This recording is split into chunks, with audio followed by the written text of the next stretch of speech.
Once you've gotten used to a ketogenic diet, you're going to want to push your results to the next level. So if you've got your grocery list and your meal planning under control, then it's time to start thinking about intermittent fasting. And okay, before you press pause at the dreaded fasting word, hear me out. Intermittent fasting, also known as IF, is one of today's hottest topics in the diet and wellness communities. And for good reason. If you do it correctly, IF can be an insanely powerful tool for accelerating fat loss and breaking through frustrating weight loss plateaus. Now, it's not essential that you commit to IF while on keto. If the idea of it makes you want to throw your keto diet out the window, then it isn't for you. But if you're up for another adjustment with the potential to ramp up your weight loss and turn you into a fat burning machine, then keep watching. IF basically boils down to two terms, feeding and fasting. You're in a feeding state when you're eating, and all the times in between, you're fasting. Easy, right? Okay, so here's the deal. There's several different methods for fasting, and you get to choose which one works best for your lifestyle. Most people find that at least one of the following is compatible with their life and fits well into their daily routine. Option 1, skip meals that prolong the time your body's in a fasting state. Most people choose to skip breakfast or lunch. Option 2, rely on the eating windows method.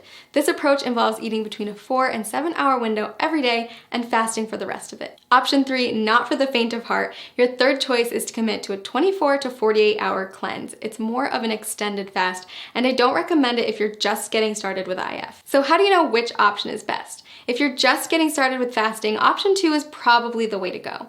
We found that restricting yourself to specific eating windows tends to work well for new fasters. For example, tons of people have tremendous success only eating between 5 and 11 p.m.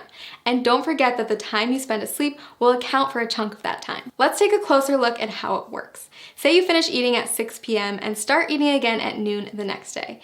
That means you fasted for 18 hours and eaten for 6. In other words, you've achieved an 18-6 window. If you finish eating as early as 5 p.m. and don't eat again until noon the next day, then you've fasted for 19 hours and eaten for 5, or you've achieved a 19-5 window. You don't have to adhere to IF every day. You can try it out once a week at first, listen to your body, and then add in more IF days over time. So why does IF work anyway? The first and simplest reason is that our bodies can only take in so much food at a time. If you're someone who struggles with overeating or snacking out of boredom, IF can help to drastically cut those extra calories and keep you within your limits for weight loss. When your body's in a fasting state, it will begin to break down stored fat to use as energy. So if you're following a ketogenic diet, your body is already mimicking a fasting state since it's relying on fat, not glucose, as its main source of fuel. Just make sure that you're still hitting your daily macros and getting enough fat when you're in your eating window. If this sounds overwhelming, don't worry. We've got a tool that builds intermittent fasting into a keto diet regimen customized for your needs and goals.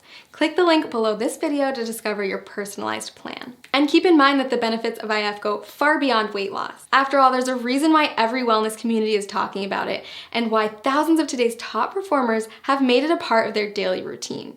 People who practice fasting on a regular basis reap tremendous health benefits in many areas, not just by turning their bodies into maximum fat-burning machines. Nobel Prize winner Yoshinari Asumi discovered that fasting can trigger autophagy, which is essentially a deep cleaning process for your cells. Autophagy helps to stop the aging process, reverse disease, and prevent cancer. It's basically the body's way of cleaning out cells by recycling non-essential components like damaged proteins and getting rid of invading microorganisms and toxic compounds. Like most complex mechanisms, your body needs a break from feeding, so it can focus on performing these other functions instead. Not only does fasting trigger autophagy, it also increases the number of ketones in your bloodstream more than a keto diet alone will do.